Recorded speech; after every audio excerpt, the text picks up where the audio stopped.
Malaikat merupakan makhluk istimewa ciptaan Allah SWT. Mereka tercipta dari cahaya dan tersucikan dari segala dosa.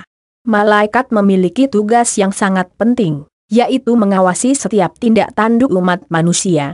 Sebagaimana kita ketahui bahwa setiap manusia didampingi oleh para malaikat di depan dan di belakang, serta di samping kanan dan di samping kiri. Mereka memiliki tugasnya masing-masing.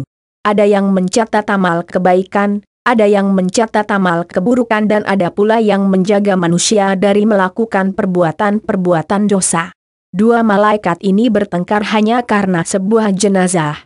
Namun tahukah kamu bahwa ternyata pernah terjadi perselisihan di antara dua malaikat hanya karena sebuah jenazah?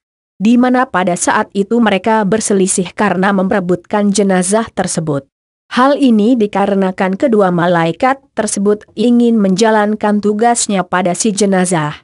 Hingga akhirnya Allah SWT menjadi penengah perselisihan kedua malaikatnya tersebut. Dan inilah kisahnya.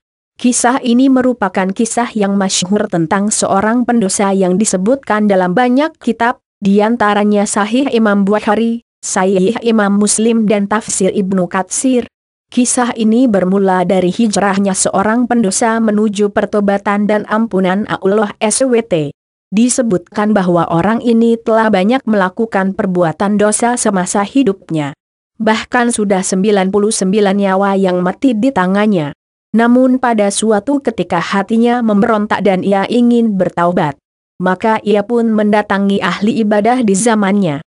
Dan sesampainya di rumah sang ahli ibadah maka ia pun menceritakan dirinya, kemudian ia juga menyampaikan keinginannya untuk bertaubat. Adakah harapan bagiku untuk mendapatkan ampunan?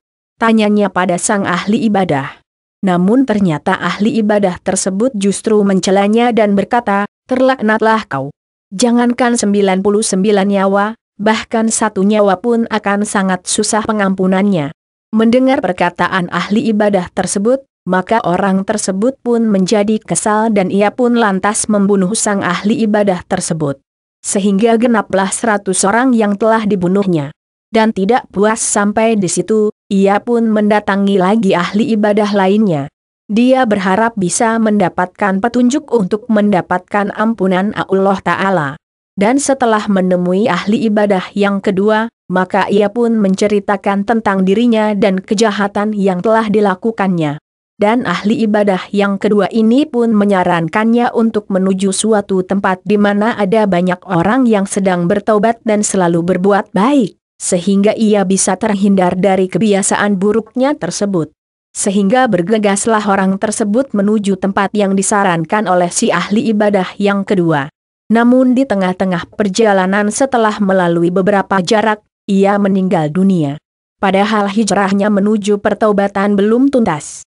Melihat hal ini, maka malaikat rahmat, pemelihara, dan malaikat azab, penyiksa, mendatangi jenazah orang tersebut. Dan keduanya pun terlibat perselisihan. Di mana keduanya menyatakan bahwa jenazah ini adalah miliknya dan ia ingin menjalankan tugasnya terhadap jenazah tersebut.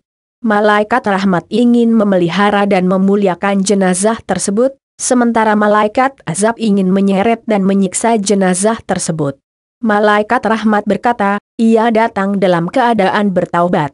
Sementara malaikat azab menjawab, dia belum sampai. Sehingga kedua malaikat tersebut akhirnya menemui Allah SWT untuk mencari jalan keluarnya. Dan Allah Ta'ala pun memerintahkan keduanya untuk mengukur seberapa jauh jarak dari tempat hijrahnya sampai tempatnya meninggal dunia dan tempat meninggalnya menuju tempat tujuan hijrahnya.